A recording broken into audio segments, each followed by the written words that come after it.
Tonight, I am speaking to you because there is a growing humanitarian and security crisis at our southern border. Every day, Customs and Border Patrol agents encounter thousands of illegal immigrants trying to enter our country. We are out of space to hold them, and we have no way to promptly return them back home to their country. America proudly welcomes millions of lawful immigrants who enrich our society and contribute to our nation. But all Americans are hurt by uncontrolled illegal migration. It strains public resources and drives down jobs and wages. Among those hardest hit are African Americans and Hispanic Americans. Our southern border is a pipeline for vast quantities of illegal drugs, including meth, heroin, cocaine, and fentanyl. Every week, 300 of our citizens are killed by heroin alone, 90% of which floods across from our southern border. More Americans will die from drugs this year than were killed in the entire Vietnam War. In the last 2 years, ICE officers made 266,000 arrests of aliens with criminal records, including those charged or convicted of 100,000 assaults, 30,000 sex crimes, and 4,000 violent killings. Over the years, thousands of Americans have been brutally killed by those who illegally entered our country, and thousands more lives will be lost if we don't act right now. This is a humanitarian crisis, a crisis of the heart, and a crisis of the soul. Last month, 20,000 migrant children were illegally brought into the United States, a dramatic increase. These children are used as human pawns by vicious coyotes and ruthless gangs. 1 in 3 women are sexually assaulted on the dangerous trek up through Mexico. Women and children are the biggest victims, by far, of our broken system. This is the tragic reality of illegal immigration on our southern border. This is the cycle of human suffering that I am determined to end. My administration has presented Congress with a detailed proposal to secure the border and stop the criminal gangs, drug smugglers, and human traffickers. It's a tremendous problem. Our proposal was developed by law enforcement professionals and border agents at the Department of Homeland Security. These are the resources they have requested to properly perform their mission and keep America safe, in fact, safer than ever before. The proposal from Homeland Security includes cutting-edge technology for detecting drugs, weapons, illegal contraband, and many other things. We have requested more agents, immigration judges, and bed space to process the sharp rise in unlawful migration fueled by our very strong economy. Our plan also contains an urgent request for humanitarian assistance and medical support. Furthermore, we have asked Congress to close border security loopholes so that illegal immigrant children can be safely and humanely returned back home. Finally, as part of an overall approach to border security, law enforcement professionals have requested $5.7 billion for a physical barrier.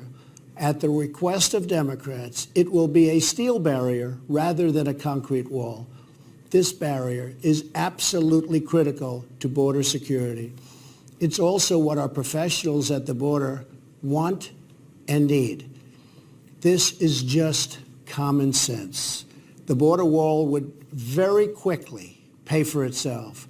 The cost of illegal drugs exceeds $500 billion a year, vastly more than the $5.7 billion we have requested from Congress. The wall will also be paid for indirectly by the great new trade deal we have made with Mexico. Senator Chuck Schumer, who you will be hearing from later tonight, has repeatedly supported a physical barrier in the past, along with many other Democrats. They changed their mind only after I was elected president. Democrats in Congress have refused to acknowledge the crisis, and they have refused to provide our brave border agents with the tools they desperately need to protect our families and our nation. The federal government remains shut down for one reason, and one reason only, because Democrats will not fund border security. My administration is doing everything in our power to help those impacted by the situation. But the only solution is for Democrats to pass a spending bill that defends our borders and reopens the government. This situation could be solved in a 45-minute meeting. I have invited congressional leadership to the White House tomorrow to get this done. Hopefully, we can rise above partisan politics in order to support national security. Some have suggested a barrier is immoral. Then why do wealthy politicians build walls, fences, and gates around their homes? They don't build walls because they hate the people on the outside, but because they love the people on the inside.